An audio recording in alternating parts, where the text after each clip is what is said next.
Equal 53 நேயர்களே நண்பர்களே வணக்கம். நீங்க ஈக்குவல் 53 சேனலை சப்ஸ்கிரைப் பண்ணலனா சப்ஸ்கிரைப் பண்ணிக்கோங்க. மறக்காம அந்த பெல் பட்டனையும் கிளிக் பண்ணிக்கோங்க. இங்க இருக்கும் கீழே மறந்துடாதீங்க.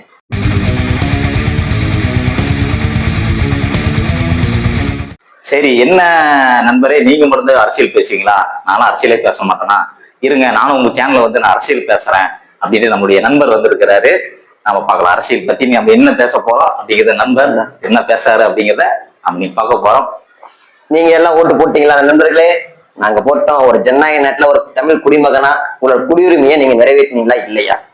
கண்டிப்பா நிறைய பேர் நிறைவேற்றல. இந்த எலெக்ஷன்ல நிறைய பேர் நிறைய வாக்கு யாருமே போடல. ஏன்னு தெரியல. கூட்டம் நல்லா கூடிச்சு, எல்லா இடத்துலயும் அடிச்சு பிடிச்சு மேஞ்சாங்க. ஒவ்வொரு மாநாட்டிலயும் சரி, ஒவ்வொரு டெம்போ டிராவல் தானே டெம்போ டிராவல் அதுல எல்லாம் பாத்தீங்கன்னா சம கூட்டம் ஒருத்தருக்கு பொலம் பொழந்தது. ஆனா ஓட்டு பாத்தீங்கன்னா அவ்வளவுக்கா வரலையே. இல்ல நண்பா, ஏன் அப்படி அவங்க வந்து ஓட்டு போடல அப்படின்னா, வயசு இருக்குங்க, 18 வயசு அதெல்லாம் இருக்குண்ணா.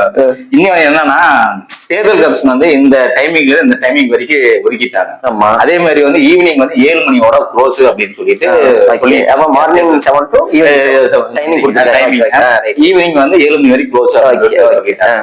ஏன்னா இதுல வந்து என்னன்னா, 6 மணில இருந்து 7 மணிக்குள்ளார யார் வரிசையில் நிக்கிறாங்களோ அவங்களுக்கு 7 மணி வரைக்கும் ஓட்டு போட்டுக்கலாம். சரி, அது 6 மணிக்கு மேல வரவங்களுக்கு அலோடு கிடையாது. அலோடு இல்ல. ஏன்னா இந்த தற்கூரி கூட்டம் என்ன பண்ணிருக்காங்கன்னா, அது தேர்தல் கமிஷன் சொன்னது இதுதான் ரூல்ஸ் அண்ட் ரெகுலேஷன். நோட் பண்ணிக்கோங்க. 7 to 7 அந்த லாஸ்ட் 7 அப்படிங்கும் போது பாத்தீங்கன்னா 6 மணில இருந்து 7 மணிக்குள்ள யார் கியூல நிக்கிறாங்களோ அவங்க மட்டும் தான் வாக்கு செலுத்த முடியும். இந்த தற்கூரி என்ன பண்ணிருக்காங்கன்னா, கரெக்டா 7 மணிக்கு 7 o'clock, அதாவது காலையில இருந்து போடாம 7 மணிக்கு போயிருக்காங்க. யாரு? அந்த தற்கொலை கூட்டம் போயிருக்கிறாங்க. அங்க போனதுல என்ன ஆகி போச்சுன்னா, இல்ல இது வந்து போலிங் வந்து முடிச்சு, அதனால நீங்க போங்க, உங்களுக்கு ஓட்டு கிடையாது. இல்ல இன்னும் நம்ம தளபதி படம் பாத்தீங்களா? சுறா படம் பாத்திருக்கேன். ஓ, வடிவேல் சார் காலையில ஸ்டார்ட் பண்ணுவார் நடக்க, 6 மணிக்கு வந்தார் அந்த மாதிரியா? என்னடா உனக்கு போட்டி வந்து 6 மணிக்கு, கப்பல் போட்டி 6 மணிக்கு சொன்னா நீ சாயந்தரம் மாதிரி படுத்து தூங்கிட்டு இருக்கு நீ என் படங்கள் அந்த மாதிரிக்கா? அந்த மாதிரி போயிருந்தாங்க. அந்த மாதிரி போனது வந்து ஒரு 4-5 பேருக்கு வந்து ஓட்டு இல்லை. அதுலயும் போய் கதறிட்டு இருந்தாங்க. என்னன்னு ஐயோ விஜயண்ணா அண்ணா ஓட்டே போட முடியும். எனக்கு என்ன இதுல இன்னொரு வருத்தம் என்ன தெரியுமா? அந்த 4 பேர் போட்டிருந்தாங்க அப்படின்னா சிஎம் சீட்ல அண்ணன் உட்கார்ந்து இருப்பாரு. உண்மைதான். தெரியாது உங்களுக்கு? தெரிஞ்சுக்கீங்க. சத்தியமா தெரியாது. எனக்கு தெரியாது, இப்பதான் நானும் தெரிஞ்சுக்கிட்டேன். 4 பேர் நீங்க சொன்னதால எனக்கே தெரியுது. 4 பேர் ஓட்டு போடல. அப்ப கண்டிப்பா விஜயன் தோல்வி காரணம் அந்த இதுதான் தேர்தல் கமிஷன் தான். ஏன்னு சொல்லுங்க. 7 மணி வந்தாங்கல்ல, ஏன் உள்ள நீங்க ரூல்ஸ் தூக்கி போடுங்க. எங்களுக்கு ரூல்ஸ் ஸ்கூல் போயிருக்கானு அவங்க டைமிங் பஞ்சுவாலிட்டி டைமிங்ல சொல்லி கொடுத்துருப்பாங்க. அங்க போயிருந்தாங்கன்னா ஒரு கரெக்டான டைமிங் போய் கரெக்டான என்னுடைய குடியுரிமை செலுத்திருப்பாங்க. போறது இல்ல இல்லையா? மன்னன் எவ்வளியோ மக்களும் அவ்வளிதான். நீங்க சொன்னது 100 உண்மை. எப்படி இன்னொன்னு என்னன்னா, நம்ம கரூர்ல ஒரு சம்பவம் நடந்தது. கண்டிப்பா. அதுல எத்தனை மணிக்கு வரதா இருந்தாரு விஜயண்ணா? வந்து என்னன்னா 11 மணிக்கு 10 மணிக்கு சம்திங் வர மாதிரி. எத்தனை மணிக்கு வந்தாரு? 7 மணிக்கு 8 மணிக்கு தான் போனாரு. அந்த மாதிரிதான் நீங்களும் இருப்பாங்க. அவருடைய இழப்பு. ஆமா, இன்னொரு எனக்கு ஒரு டவுட்டுங்க. என்ன டவுட்னா, ஒரு 14 இடத்துல வந்து போய் இன்னொரு பிரச்சாரம் பண்ணிக்காரு. ஒரு என்னது ஒரு மாநாடு மாதிரி போட்டு பண்ணிருக்காரு. ஏங்க கரூர்ல அவ்வளவு பிரச்சனை நடந்துச்சு, ஏங்க அங்க போகல? ஏன்னா அங்க போயிருக்கணும்ல. அங்கதான் 41 பேர் இறந்து போயிட்டாங்க. அவருதான் கூட்டி வச்சு பேசிட்டார்ல 41 பேர்த்துக்கு வாங்க என்னைய மன்னிச்சிருங்க அம்மா அப்படின்னு சொல்லிட்டு அவங்க கிட்ட அவருடைய ஆழ்ந்த 24 தெரிவிச்சாரு. அவங்களுடைய இதெல்லாம் சொன்னாரு. நீங்க அப்புறம் சொல்லியா? ஏங்க சரிங்க, பிரச்சாரத்துக்கு அங்க போயிருக்குமா? அதெல்லாம் போயிட்டு வந்ததுனாலதான் இவ்வளவு நடந்தது. அதனால நாங்க போகல. ஏன் என்ன பண்ணுறீங்க? மறுபடியும் 40 பேர் ரெடியா இருந்தாலும் சொல்லுங்க. ஒரு தடவை போயிட்டு வந்துடுறாங்க. இன்னொரு 50 பேர் ரெடியா இருக்கீங்களா நீங்க? அது சொல்லுங்க, நாங்க போறோம். என்னப்பா பதிலடி கொடுக்கறதுக்காக கரூர் மக்கள் கொஞ்சம் போயிருக்கலாம். கண்டிப்பா ஒரு போயிருக்கலாம், போய் மக்கள் சந்திச்சிருக்கலாம். இந்த மாதிரி மன்னிப்பு கேட்டிருக்கலாம். அத்தனை பேருக்கு முன்னாடி நின்று தைரியமா ஒரு இதான சொல்லிருக்கலாம். ஒரு ஆறுதல் கொடுத்திருக்கலாம். மீண்டும் நான் வந்து வருவேன், கரூருக்கு நான் வருவேன், மக்களுக்காக நான் இருப்பேன் அப்படின்னு ஒரு இது சொல்லிருக்கலாம். அவரு கண்டிப்பா சொல்லாம விட்டாரு. அதுதான் எனக்கு வந்து ஒரு போயிருக்கலாமே. கமிட்மெண்ட் இருக்குங்க நிறைய. சரிங்க, இன்னொரு வந்து என்னன்னா, ஒரு நாள் பிரச்சாரத்துக்கு போறாப்புல, அடுத்து ஒரு 4 நாள் ரெஸ்ட்ல போட்டுறாப்புல. ஏன் டயர்டு தான், வெயில்ல அவர்ல ஏசிலேயே வளர்ந்துருப்பாரு, டயர்டு இருக்காது. அப்புறம் ஒரு ஆக்டர் ஒரு பொங்கு மக்களுக்காக ஒரு நாள் ரெஸ்ட் எடுக்கலாம். சரி, அது டயர்டு எப்படி வரும் அவருக்கு? அதே மாதிரி 10 மணிக்கு போய் பிரச்சாரத்துக்கு போறாப்புல, சாயந்தரம் 6 மணியோட க்ளோஸ் பண்ணிடுறாரு. ஏன் அப்படி, என்ன அது? அதே நைட்டுக்கு வந்து வேலை இருக்கும் அவருக்கு. நீங்க நினைக்கிறதா இல்ல, போயிட்டு நல்லா நீட்டா சாப்பிட்டு படுத்து ரெஸ்ட் எடுத்து அடுத்து மக்களுக்காக என்ன பண்ணலாம், அடுத்து என்னென்ன திட்டங்களை கொண்டு வரலாம், அடுத்து தமிழ்நாட்டை எப்படி மாத்தலாம், சேஞ்ச் பண்ணலாம், திங்கிங் போயிட்டு இருக்கும்ல. அது 4 நாள் தேவைப்படும்ல, டிஸ்கஷன் போயிட்டு இருக்குங்க. இப்போ வந்து எனக்கு ஓரளவுக்கு அரசியல் தெரிஞ்சுச்சுங்களா, நீங்க நல்லா அரசியல் தெரிஞ்சவர. இப்ப நான் இந்த மாதிரி பிரச்சாரத்துக்கு போயிட்டு இருந்தேன், இந்த மாதிரி பாயிண்ட் எல்லாம் பேசுறேன், இந்த மக்களுக்கு ஒண்ணு என்ன தேவை அப்படின்னு சொல்லிட்டு நல்லா தெரிஞ்சவங்க கிட்ட எடுத்திருக்கலாம், அந்த மாதிரி பேச்சுவார்த்தை நடத்திருக்கலாம். எனக்கு ஒரு நல்ல ஒரு அப்படியே சொல்லி மனசு தேர்த்திக்கலாம். அதுக்காண்டி ஒரு அதனாலதான் ஒரு 4 நாள் ரெஸ்ட் எடுக்கிறேன் நான் தோணுது. அதுக்காக 4 நாள் வேணும்ல? 4 நாள் ஒவ்வொருத்தரா கூப்பிட்டு பேசணும்ல. எல்லாருமே அரசியல்ல வந்து புலிகள், அத்தனை பேர்த்தையும் கூப்பிட்டு. இப்ப வந்து ஒரு பேர் என்ன, குஷி ஆனந்தா, அவர்லாம் வந்து அரசியல கரைச்சி குடிச்சவர். என்ன சொல்றீங்க? ஆமா, அப்படிங்களா? பாண்டிச்சேரியில கரெக்ட் பாத்துருப்பீங்கன்னு நினைக்கிறேன். அதனாலதான் கரைச்சி குடிச்சவருங்க, கரைச்சி குடிச்சவரு. நீங்களும் போனீங்கன்னா மறக்காம போயிட்டு வாங்க. நீங்க கண்டிப்பா போவீங்க, ஏன்னு சொல்லுங்க. சொல்லுங்க, எல்லாம் ஊர்ல தான் நான் வாங்குறேன், சொல்லுங்க. போவாங்க, அனில் குஞ்சஸ் எல்லாம் போவாங்க. எங்க அண்ணனுடைய துணையாளர் அவர் யாரு, அவரு குஷியானது போஸ்டிங் இருக்காப்புல, அவர் வந்து நம்ம பொதுச்செயலருடைய சொத்துக்கள் நீங்க தான் இருக்கு, பாண்டிச்சேரி இருக்கு. போவோம், போயிட்டு இன்னும் அவரை உயர்த்துவோம். மதுக்கடை ஒண்ணு வச்சிருக்காரு. ஒயின் ஷாப், அதை கேள்விப்பட்டேன். பாண்டிச்சேரியில ஒரு பிசினஸ் பண்றாரு. பிசினஸ் ஒயின் ஷாப் வச்சிருக்காரு கேள்விப்பட்டேன். இருக்குது. அது எப்படிங்க தமிழ்நாட்டுல மது ஒழிப்பாங்க? அவரை ஒழிச்சா முதலிச்சிடலாம். ஆமா, அவரே ஒயின் ஷாப் வச்சிருக்காரு, அவர்கிட்ட ஒயின் ஷாப் இருக்கு. நீங்க மது ஒழிக்கிறீங்க, மது கவர்மெண்ட்ல வருது, இது பிரைவேட். அவரோட கடையில அவர் தூக்க மாட்டேங்கிறாரு, கவர்மெண்ட்ல வருது, வருமானம் வருது. இது எப்படி ஒரு தூக்குவாரு எனக்கு தெரியல. அது அவங்க அவ்வளவுதாங்க, அவங்களோட புத்தி அவ்வளவுதான். புஷியானது தெரிஞ்சது அவ்வளவுதான். நம்ம அதை போய் புஷியானதை பத்தி பேசணும் அவசியம் இல்லை. இன்னொன்னு என்னன்னாங்க, கோலம் மாதிரி போட்டாங்க பாத்தீங்களா, குளம், அதாவது மடக்கு ஊதி, மடக்கு ஊதிங்க. தமிழ் காதுல வேற தமிழ்நாட்டுல போறன்ட்டு எல்லாம் தமிழ். இல்ல, நீங்க சொன்னீங்க மடக்கு ஊதி, எனக்கு வேற மாதிரி கேட்டுச்சு. சரிங்க, அது எப்படி நீங்க கோலமெல்லாம் போடுறீங்க? அது பயங்கரமா இருக்குங்க கோலம். அது இன்னும் கொஞ்சம் டிஃப்ரெண்டாவே இருக்கு கொஞ்சம். அது பேரு என்ன, மடக்கு ஊதி. அவங்க போட்ட கோலம் தான் விசில் கோலம். விசில் கோலங்களா? மடக்கூதிகள் போடுற கோலம் மடக்கூதி கோலம். மடக்கு ஊதிங்க, மடக்கு ஊதி, மடக்கு ஊதி, தெளிவு பண்ணிக்கங்க. இது வந்து என்னன்னாங்க, எல்லாம் அங்கேயும் அமௌண்ட் கொடுக்க போயிருக்காங்க வீட்டுக்கு. போகும்போது என்ன ஆச்சுன்னா, இது மாதிரி விசில் போட்டு கோலம் போட்டிருக்காங்க. சூப்பர். கோலம் போட்டிருக்காங்க. அந்த கோலத்துல வந்து அந்த காசு கொடுக்க போயிருக்காங்கல்ல, காசு கொடுக்க போயிருக்காங்க. அந்த காசுல என்ன ஆச்சுன்னா, ஓ நீ வந்து விசில் சென்டருக்கு கோலம் போட்டுக்கிறியா, ஓ நீ வாட்ஸ்அப் ஸ்டேட்டஸ் வச்சுக்கிறியா, உனக்கு பணம் கிடையாது. மத்த கட்சிக்காரங்க அதுக்கு என்ன சொல்லுவீங்க? இல்ல, நீங்க அது வேற யாரோ ஒட்டி புட்டாங்க, ஸ்டிக்கர் ஒட்டி புட்டாங்க, கோலம் போட்டு ஒரு விசில போட்டு பணம் போச்சு. இப்ப அதுதான் போங்கிட்டு இருக்கிறாங்க. பயங்கர குழம்பு அப்படி ஒரு குழம்பு. அந்த விசில் சின்னத்துல இருந்து பணம் வந்துச்சா தெரியலையே வரலையே. அதுக்கு வந்திருக்காது அவர் நேர்மை வழின்னு போறவர் கண்டிப்பா. சரிங்க, இப்ப இன்னொன்னு வந்து ஒரு பெண் வந்து பேட்டி கொடுத்திருந்தாங்க. அவர் வந்து சிஎம் ஆயிட்டாருன்னா அவருடைய சொத்துல இருந்து எடுத்து கொடுப்பாரு எல்லாத்துக்கும் அமௌண்ட். இந்த சலுகை அது நம்ம சிஎம் உட்காந்துதான் பண்ணணும்னு அவசியம் இல்லையே.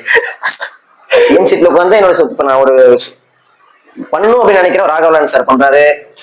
அவர்லாம் அஜித் சார் எடுத்தீங்க மறைமுகமா பண்றாரு. அவருக்கு இது தெரியல. இப்ப வந்து சூர்யா சார் எடுத்துட்டோம்னா அவரு வந்து பண்ணணும்னு நினைக்கிறீங்க. அரசியல் வந்து தான் பண்ணணும்னு நினைக்க மாட்டேன். அதாவது அரசியல் வந்து அதாவது நாட்டுக்கு நல்லது போல நோக்கம் இருக்கணும், நான் வசதி கூடாது அப்படின்ற வந்து அரசியல் உள்ள வருவாங்க. அரசியல் வந்து மாற்றத்தை ஏற்படுத்துவாங்க, ஒரு புரட்சி ஏற்படுத்துவாங்க.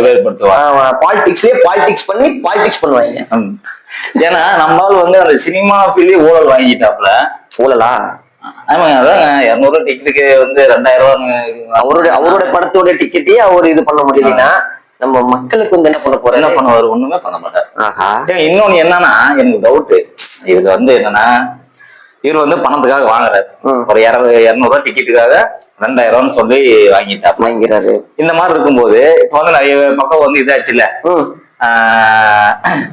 என்னப்பா நீ வந்து 200 டிக்கெட்டுக்கு 2000 வாங்குற, ஒருவேளை ஜனநாயகம் படம் ஒருவேளை ரிலீஸ் பண்ணிட்டு இருக்கலாமோ? ஆமா, அப்புறம் ஓட்டு வரணும்ல எனக்கு. அது என்ன பார்த்து உங்களுக்குள்ள ஒரு இங்கிருந்து ரச்சகன் படத்துல மாதிரி இப்படி நிறம்பு துடிக்கும், எங்க அண்ணன் பாரு எனக்காக சண்டை போடுறாரு அப்படின்ட்டு ஒரு வேகம் வரும். வரணும். நான் பார்க்கல, நீங்க பாத்தீங்களா? எங்களுக்கு கிடைக்கல, உங்களுக்கு கிடைச்சிருக்கோம், பார்த்திருப்பீங்க.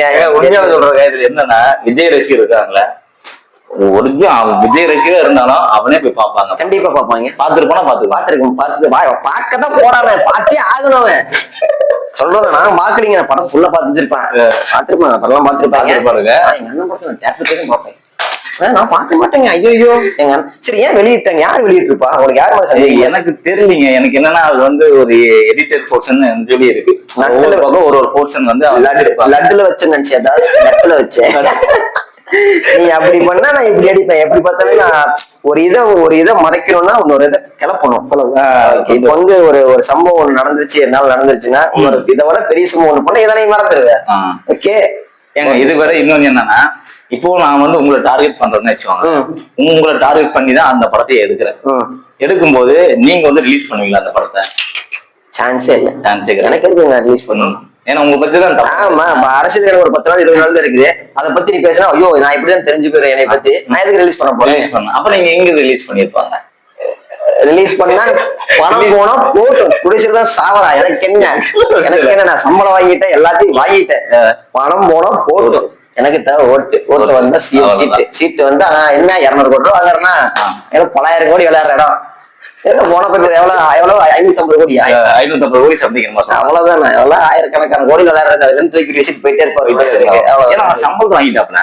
அதுதான் நீ பணம் ஓடிச்சுன்னா எனக்கு என்னங்க வந்து நாமளே ஒரு இதுல ஒர்க் பண்றோம்னு வச்சுக்கீங்களேன், ஒரு ஃபீல்ட்ல ஒர்க் பண்றோம். நீ அந்த பொருளை விற்காம போ, எனக்கு தேவை கிடையாது. நான் வந்திருக்கேன், அதுக்கான சம்பளத்தை எனக்கு கொடுத்துட்டு நான் வாங்குறமா இல்லையா? மாசம் சம்பளம் வருதா இல்லையா? அதைத்தான் நான் பார்ப்பேன். எனக்கு பணம் தான் பார்ப்பேன் நான். ஏன்னா சம்பளத்தையும் வாங்கிட்டு ரிலீஸும் பண்ணி விட்டுட்டு அடுத்து மேல பழியும் தூக்கி போட்டுட்டு அப்படி. ஏன்னா இப்ப வந்து பாத்தீங்கன்னா என்னோட படத்தை நானே ரிலீஸ் பண்ண மாட்டேன் அப்படின்னு ஒரு நம்பிட்டு இருக்காங்க மத்தவங்க எல்லாம். ஆனா வந்து அதெல்லாம் நம்பிக்கையெல்லாம் இப்ப யாருக்குமே கிடையாதுன்னு நினைக்கிறேன். எனக்கு தெரிஞ்சு எதிர்கட்சிக்காரங்க அதாவது எதிராளிங்க பண்றதுக்கு சான்ஸே கிடையாது. ஏன்னா படம் ஃபுல்லா அவங்கள வச்சே இருக்குது. சொல்லுவாங்க என்ன பண்ணுவாங்க, நீங்க கேட்கலாம், இப்ப கேட்பீங்க படம் ஃபுல்லா அவங்களை பத்தி உனக்கு எப்ப தெரியும் படம் பார்த்து கேட்கலாம். சொன்னாங்க ஒரு கருத்து கணிப்பு, ஒரு இதுல ஒரு உரையாடல எனக்கு தெரிஞ்சதே தவிர மற்றபடி நான் எனக்கு ஒன்றும் படம் தெரியல, படம் பார்க்கல. அது பண்ண மாட்டாங்க இல்லையா? இன்னொன்னு என்னன்னா அது அந்த மாதிரி இருக்கும்போது யாரும் பண்ண மாட்டாங்க. அது ஏன்னா நீ என்ன போய் தப்பா பேசுறேன், நான் வந்து ரிலீஸ் பண்ணுவேன். இப்ப மோதியோட படமே பாத்தீங்கன்னா எடுத்தது ரிலீஸ், அதாவது இதுக்கப்புறம் எலெக்ஷனுக்கு அப்புறம் ரிலீஸே பண்ணாங்க அவரோட படத்தையே. அவருக்கே அப்படி இருக்கும்போது இவர்லாம் வந்து இப்பதான் வந்திருக்காரு, உள்ள எடுத்திருக்காரு. ஏன்னா அண்ணன் நினைச்சு ஒண்ணு பண்ணிருக்காப்ல, இந்த மாதிரி வந்து ரிலீஸ் பண்ணிட்டா கொஞ்சம் ஒரு அனுபவம் வரைக்கும் ஒரு ஓட்டு கிடைக்காது. கண்டிப்பா அது கிடைக்காது. தமிழ்நாடு அப்படி கிடையாது. அது ஒண்ணு. இன்னொன்னு என்னன்னா அந்த கரூர் சம்பவத்தை வந்து ஷூட்டிங் நடத்திருக்காங்க, அது நீங்க கேள்விப்பட்டிருப்பீங்க. ஷூட்டிங் ஒத்திகை பார்த்தோம் அப்படின்னு சொல்லிட்டு ஒரு கீழ்த்தனமான பேச்செல்லாம் வந்து பேசியிருக்காங்க. யாரு பேசிருக்காங்கன்னா இந்த ராஜ்மோகன் சொல்லியிருக்காங்க. ஒரு பேட்டியில் என்ன சொல்லியிருக்காங்கன்னா, இல்ல நான் ஷூட்டிங் பண்ணல, ஒத்திகை தான் பார்த்தோம். ஒத்திகை பார்த்துருக்கேன். அது எவ்வளவு பெரிய ஒரு கெடுகட்டத்தனம் இல்லையா? எவ்வளவு பெரிய ரொம்ப ரொம்ப கேவலமான தனது. சத்தியமா இதெல்லாம் ஏத்துக்கவே முடியாது. இதையும் வந்து இதுக்கும் வந்து அந்த தற்கொலை கூட்டம் வந்து முட்டு கொடுக்குறாங்க. எப்படி அவங்க அப்படிதான் தெரிஞ்சு வச்சுறாங்க. தம்பி நீ ஓட்டு போடியாப்பா? நான் ஓட்டு போடுவேன், நான் எங்களுக்கு தான் போடுவேன் ஒருத்தன். இப்போ உனக்கு ஓட்டு போட வயசுல அது அப்படித்தான் ஒருத்தன். அந்த மாதிரி ஆளுங்களை வச்சுக்கிட்டு அவருக்குன்னு ஒரு நல்ல பேர் இருக்கிறத அவருக்கு எடுக்க தேவையில்லை, இவங்கள அவரை கெடுத்து விட்டுருவாங்க. இதான் நடக்கும், இதுதான் நடந்துட்டு இருக்குது. அதுக்கப்புறம் இப்ப வந்து என்னன்னா பாஜகவோட பி டீம் அப்படின்னு சொல்லிட்டு, ஏன்னா இப்போ ஏன் சொல்ல போறோம்னா ஏன் சந்தேகம் இருக்குன்னா, அந்த 234 வேட்பாளர் பாத்தீங்க, இப்ப 233 தானே, ஒரு ஆள் வந்து கழிச்சு விட்டாங்க. எங்க போனாரே தெரியல நினைக்கிறேன், தெரியல பாவம். அது எங்க போனாரே ஏதோ இருக்கும், ஏதோ சம்பவம் நடந்ததுதான். ஏன்னா அந்த 234 தொகுதியிலையும் ஒரு 60% 70% பேர் பாத்தீங்கன்னு வச்சுக்கோங்களேன், இந்த ஏடிஎம்ல இருந்து வந்தவங்க, இந்த பிஜேபி வந்து வந்தவங்களா தான் இருக்கிறாங்க. அப்படி இருக்கும்போது இவர் வந்து இந்த திருப்பரங்குன்ற விஷயத்தை வச்சு நம்ம எடுத்துக்கலாம். இந்த 60% இந்த திருப்பரங்குன்ற, ஏன்னா கவினோட ஆணவ படுகொலை பத்தியா பேசவே இல்லை. திருப்பரங்குன்றத்துல முருகனுக்காக அந்த சப்போர்ட்டுக்காகவும் பேசவே இல்லை. ஏன் முருகன்னா அது அந்த பிரச்சனை நடந்துச்சு இல்ல, இவருக்கு வந்து முஸ்லீமுக்கும் இப்ப வந்து இந்து அந்த பிஜேபி ஒரு இது சண்டை போட்டாங்க. அப்படி இருக்க பட்சத்துல இப்ப யாருக்காக ஆதரவாகவும் பேசவே இல்லை. ஆமா, அது வாயை ஓட தருக்கலாம். ஏன் முஸ்லீம்காக வந்து அவங்க ஆதரவாகவும் நீங்க ஆதரவு கூட கொடுக்க வேண்டாம், பேசியிருக்கலாம். அதை பத்தி எதனா ஒரு கருத்து எடுத்து வச்சிருக்கான், ஒரு ட்வீட்டா. இது வந்து ஒரு தப்பான இது. வந்து என்னன்னா தமிழ்நாடு வந்து எம்மதம் சம்மதம் தான் அந்த மாதிரி ஒரு ஏதோ ஒண்ணு போட்டுருக்கலாம். ஏன்னா நம்மளால என்ன பண்ணிட்டோம் அப்படின்னா, யார் தளபதி எதுவுமே பண்ணல, எந்த ஒரு இதுவும் பண்ணல. ஏன் அப்படின்னா அங்க வந்து யாரு நிக்கிறா, பிஜேபியோட ஆளு நிக்கிறாங்க. அதனால சரி ஓகே நம்ம எதிர்த்து நின்று எதுவும் பேசி போட்டோம். ஏன்னா அரசியல் அப்படின்றது ஒரு பெரிய சுழல். அதுல வந்து பயங்கரமான ஆளுங்களா இருக்கும்போது சப்போர்ட் இல்லாம ஒருத்தருக்கு இந்த மாதிரி வந்து நிக்க சான்சஸே கிடையாது. எனக்கு தெரிஞ்சு அது பி டீமா தான் இருக்கும்னு நினைக்கிறேன். கண்டிப்பா அது பி டீம் தான். உங்களுக்கு தெரிஞ்சாலும் கமெண்ட்ல சொல்லுங்க. எலி எப்படின்னா ஊத்துவாடுங்க எல்லாம் நம்ம நண்பர்கள் தான் பண்ணிக்கிறேன். என்ன தெரிஞ்சது கண்டிப்பா உங்களோட அரசியல், உங்களுக்கு தெரிஞ்ச அரசியல் சொல்லுங்க, நாங்களும் கத்துக்கிறோம். ஆமா ரைட்டு, உங்களுக்கு தெரிஞ்சது சொல்லுங்க.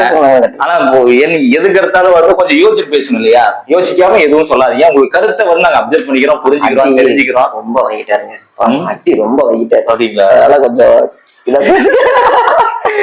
அடி வாங்கினதை விட அடி வாங்கணும் என்ன புரியாம இருக்கிறாங்க. புரியாம சரிங்க. அதாவது யங்ஸ்டர்ஸ்ல நீங்களாம் வந்து பாலிடிக்ஸ்ல புளியா இருக்கணும். விளையாட்டுல அரசியல் வேண்டாம், செய்யற தொழில் அரசியல் வேண்டாம், ஆனா அரசியல் பூந்து விளையாடுங்கன்னு நாங்க சொல்றோம். இப்போ என்னன்னா, இப்போ இன்னொன்னு எனக்கு என்ன பிரச்சனைனா வந்து, எனக்கு பிடிச்ச ஒரு ஆள் வந்தாதான் நான் அரசியல் வருவேன், இல்ல பிடிச்ச நடிகர் வந்தாதான் நான் அரசியல் வருவேன் அப்படின்னு சொல்றது மிகப்பெரிய முட்டாள்தனம். கண்டிப்பா அது வந்து ஏத்துக்கவே முடியாது. கண்டிப்பா அப்படிங்கிற உங்களுடைய அரசியல் வந்து எப்பயுமே எங்களுக்கு வந்து கீழே இருக்கிற செருப்பு சமம் தான். ஏன்னா உங்களுக்கே ஒண்ணு தோணும், நீங்களே வந்து அரசியல் பேசணும். இப்ப விஜய் வந்தனாதான் நான் அரசியல் பேசுறேன் அப்படிங்கிற ஒரு மைண்ட்ல இருந்து வெளியில வந்துருங்க. அது உங்களுக்கே தோணணும், நீங்களே அரசியல் பேசுங்க. அதுக்கப்புறம் நண்பா நீ தான் சொல்லணும். கண்டிப்பா நீங்க வந்து ஓட்டு போட்டுருப்பீங்க நம்புறேன். ஓட்டு போடாத தற்குறிகளே தயவு செஞ்சு சொல்றேன், அடுத்த டைம் இந்த மாதிரி பண்ணாதீங்க. நீங்க எவ்வளவு பெரிய வேலையில இருந்தாலும் சரி, தயவு செஞ்சு ஒரு ஜனநாயக நாட்டில் ஒரு குடியுரிமையை என்னைக்கு விட்டு கொடுக்க கூடாது. அந்த டைமிங்கு கரெக்டா போங்க.